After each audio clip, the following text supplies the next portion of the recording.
सपने वो नहीं जो आप नींद में देखते हैं, सपने वो हैं जो आपको नींद ही ना आने दे। बारिश के दौरान पक्षी छत की तलाश करते हैं, लेकिन बाज बादलों के ऊपर उड़ के बारिश को ही टाल देता है। समस्या समान है, लेकिन आपका नजरिया उसमें अंतर पैदा करता है। ये कुछ लाइंस लिखी थी भारत रत्न डॉक्टर APJ अब्दुल कलाम ने। आज की इस वीडियो में मैं आपको कलाम सर की कुछ ऐसे किस्से सुनाने वाला हूँ, जिससे सुन के दोस्त तेरे सोचने का नजरिया बदल जाएगा और तुम अपने अंदर एक नई एनर्जी फील करोगे। दोस्त, तुम्हें पता है कलाम सर ने शादी क्यों नहीं की? उसका सिर्फ एक रीजन था, और वो रीजन था वो सबसे ज्यादा अपने काम से प्यार करते थे। दोस्त, तुझे जान के हैरानी होगी, जिस दिन उनकी सगाई थी उस दिन भी वो काम में इतने बिजी थे कि वो अपनी सगाई तक भूल गए, और उस दिन उन्होंने शादी ना करने का फैसला कर दिया। उन्होंने एक इंटरव्यू में कहा, इंसान शादी और बच्चे अपनी सेल्फलेसनेस के लिए करता है, और मैं सेल्फिश नहीं होना चाहता। मैं अपनी पूरी जिंदगी अपने देश को समर्पित करना चाहता हूँ। दोस्तों, बात है 10 अगस्त 1979 की। 19 साल की मेहनत, 23 मीटर लंबा SLV-3 रॉकेट 17 टन की वजन लेके 7:58 पर आसमान में उड़ गया। ये रॉकेट 4 स्टेज में था, और ये रॉकेट सिर्फ रॉकेट नहीं था, ये सपना था उन तमाम लोगों का जो इस प्रोजेक्ट में शामिल थे, और इस प्रोजेक्ट के डायरेक्टर थे कलाम सर।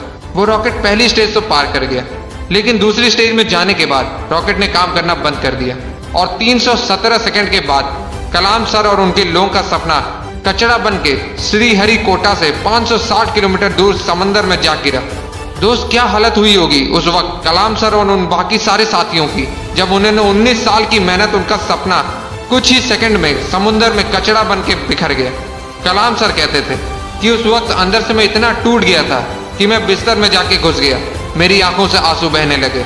लेकिन दोस्तों, कलाम सर हार मानने वालों में से नहीं थे। वो कहते थे, पहाड़ की चोटी से उतरने से पहाड़ चढ़ने का तजुर्बा नहीं मिलता, जिंदगी पहाड़ के चढ़ानों में मिलती है, चोटी पे नहीं।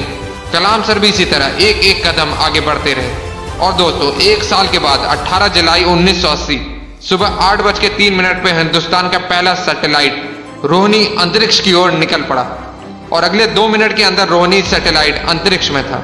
कलाम सर ने बताया कि उन्होंने उस दिन जिंदगी के सबसे अहम पल जिए, क्योंकि उस दिन उनकी 20 साल की मेहनत अंतरिक्ष में थी। दोस्त, उस दिन हमारा देश उन चंद मुल्कों में शामिल हो गया जिसके पास सैटेलाइट लॉन्च करने की ताकत थी।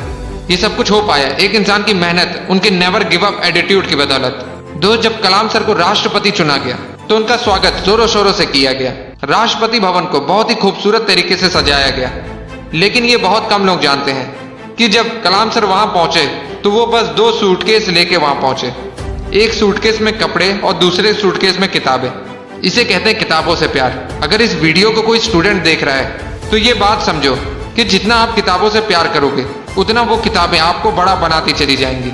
ये किताबें ही थी जिन्होंने कलाम सर को इतना बड़ा बना दिया। दोस्त, मैंने कुछ लाइन पढ़ी थी जो कलाम सर के लिए लिखी गई है। था बंदा इस्लाम का पर वो कभी नहीं ऐठा करता था, जब भी चाहा संतों के चरणों में बैठा करता था। दोस्तों, कलाम सर ने कुछ बातें ऐसी कही थी जिसे अपने जीवन में हमेशा हमेशा के लिए उतार लेनी चाहिए। उन्होंने कहा था, कोई भी शख्स कितना भी छोटा हो, उसे हौसला नहीं छोड़ना चाहिए। मुश्किलें जिंदगी का हिस्सा है और तकलीफ कामयाबी की सच्चाई। खुदा ने यह वादा तो नहीं किया आसमान हमेशा नीला रहेगा, जिंदगी भर फूलों से भरी राह मिलेगी। खुदा ने वादा तो नहीं किया सूरज होगा तो बादल नहीं होंगे, खुशी होगी तो गम नहीं होगा, सुकून होगा तो दर्द नहीं होगा। ये जिंदगी की सच्चाई है। अगर हम एक सांस लेंगे तो एक सांस छोड़नी पड़ेगी। अगर कुछ हासिल करना है तो कुछ खोना भी पड़ेगा दोस्त। इसलिए अगर सूरज की तरह चमकना चाहते हो तो सूरज की तरह जलना सीखो।